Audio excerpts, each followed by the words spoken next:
I joined a month after high school, so I immediately came in 2006. I've been doing this for almost 9 years now. I do this for my son. So I have a 7-year-old back home.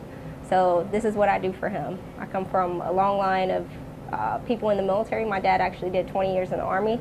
And that's kind of what prompted me to actually join the Navy. I do legal work here on board USS Carl Vinson, so anytime someone gets in trouble or violates an article for Uniform Code of Military Justice, we actually take them through the process of a disciplinary review board or executive officer inquiry, and possibly going up to see the captain himself.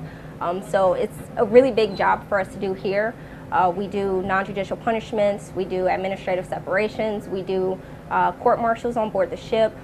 We do some legal assistance, not a lot since that's not our primary mission, but for legal assistance we do power of attorneys, we do notary services. The services that we provided prior to the deployment was actually a major thing for legal itself.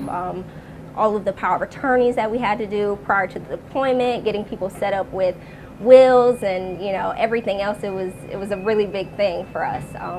And I truly believe if they didn't have LNs on ships, I don't think they would be able to do this without us. What made me join?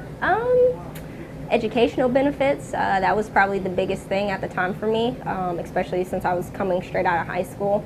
But once I actually got in and you get acclimated to being in the military, you learn about the heritage, the tradition, and it just kind of opens your mind to everything else. It kind of makes you grow up and be an adult and be able to take care of yourself and handle your own affairs. The Navy has been probably the greatest opportunity that I've ever been able to be a part of. I do a lot of the legal work that's on board the Carl Vinson. I actually was not an LN when I first joined. I was an operations specialist. After I got pregnant on my first ship, I got sent to 32nd Street, and I was fortunate enough to start working at the legal office there.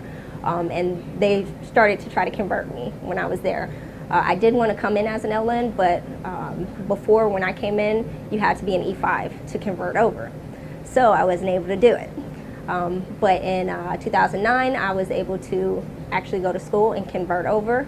And I went to Balboa Hospital as my first legal mentor. It was very crucial. It was a lot of hard work, but it made me a very great LN. And then I got orders to come here to the ship. So this is my 3rd ship being on.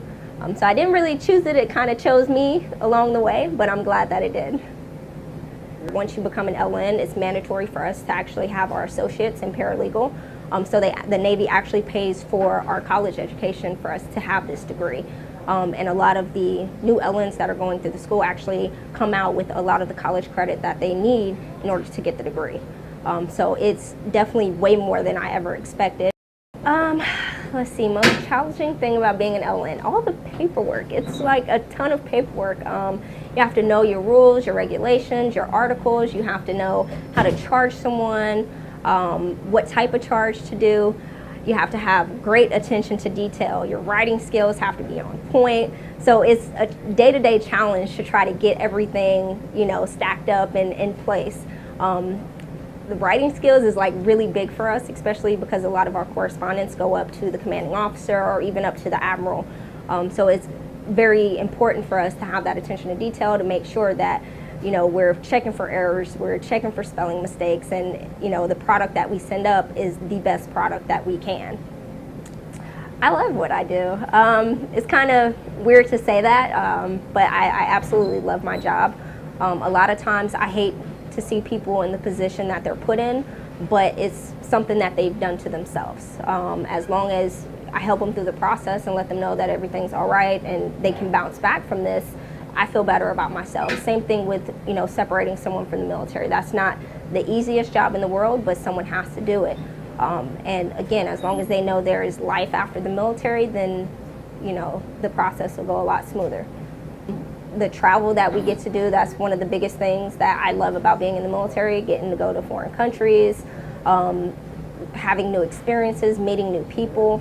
It's the best thing in the world.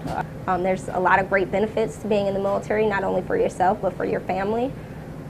So I would definitely tell someone it's a great opportunity to join.